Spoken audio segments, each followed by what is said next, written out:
Good. Ladies and gentlemen of the press, called this press conference in order to clarify where we are today. Yesterday, I did give an interview with the media and said that today, the 35th anniversary of Saba, I was going to go to Kamukunji to join other Kenyans in commemorating this very important day. Unfortunately, as you all know, circumstances, today there are roadblocks all over town, which has made it difficult for people to move to Kamukunji. In the circumstances, I've decided therefore to talk to the media here at Serena. Some of you may not know fully the history of Saba. As you know that Kenya attained independence in 1963, and at that time it was a multi-party, three political parties, KANU, KADU, and then APP.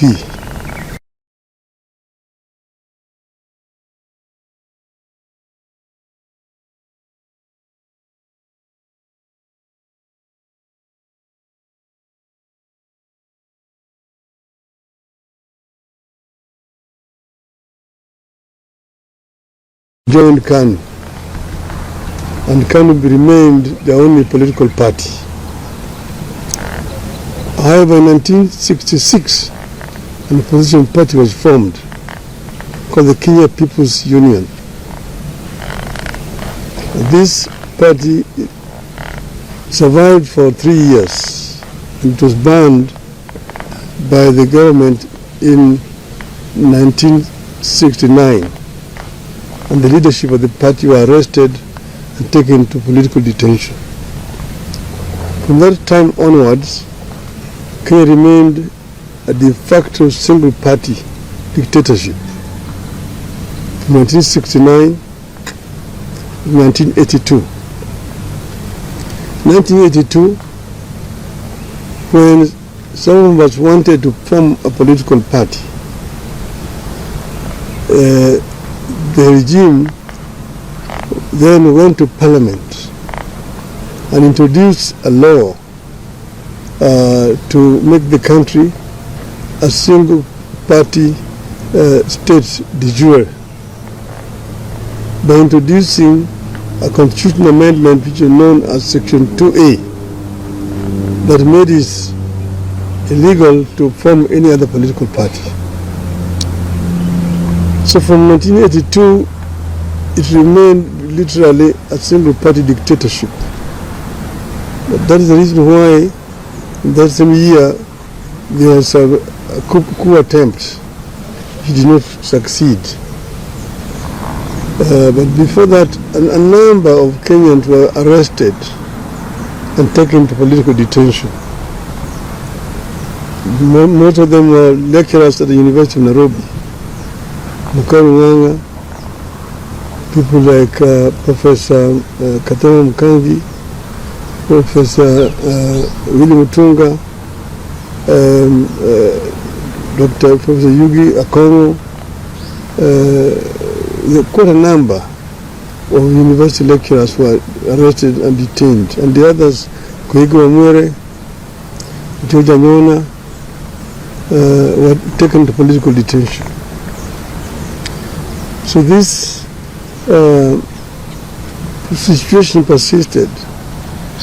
Some of us were arrested in that year, 1982, after the coup attempt, and taken to political detention. And we stayed there for 6 years. Then in 1988, KANU brought an amendment to his laws saying that they are bringing what they call direct democracy. where there was a nomination process where people were lining up behind the candidate. And then the returning officer would count the voters who had lined up behind the candidate.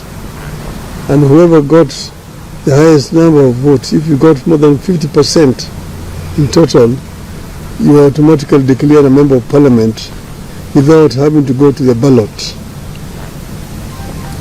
That process was abused, and many popular candidates were rigged at that stage, and therefore there was no real proper election in 1988. This now added momentum and anger to the movement for change. Among those people who had been rigged out were the late Kenneth Matiba and Charles Rubia. So, come 1990, by that time I had been to detention 2 times. The 2 politicians, Kenneth Matiba and Charles Rubia, on the 2nd of May 1990, addressed a press conference. They said that Kenya, the time had come for Kenya to become a multi-party. That Kenyans wanted a multi-party system of government. They were condemned seriously as being ethnic chauvinists, anarchists, people who want to bring chaos in this country. They told that this country was not yet cohesive enough to become multi-party. It will take another 100 years before Kenya became a multi-party system. These were daydreamers.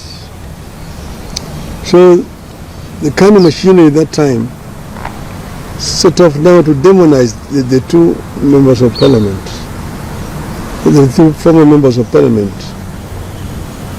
And in the process, of course, a number of very inflammatory statements were made, even by some today politicians who are talking about democracy here. You go into the archives, you see the names and what they said at that time. So the process, Kenneth Matiba came to look for me to arrange for a meeting between him and Jaramogi Oginga Odinga, who is my father. I arranged the meeting, and then we met again. They met again with Mr. Rubia, Mr. Neko, and after lengthy deliberations, the decision was taken that they would be supported. At that same time, they sent the goons to Matiba's home the following day to attack his family. Matiba's wife was very badly wounded, Edith, and she was admitted to Nairobi Hospital where we went to see her. After that, we, myself and Kenneth Matiba and Charles Rubia made a statement which we said we would go to Kamukunji to ask Kenyans if they were ready for multi-party. And we do it on the day of the 7th of July, that year, 1990. 7th of July, 1990. So after making that statement, we then now went on to mobilize for the meeting at Kamukunji. But then, of course, the police officers came to block us from meeting each other. They were stationed in my office at Ajib House, Matiba's office, up there on Koinange Street, and Rubia's office, and Paul Mitchell's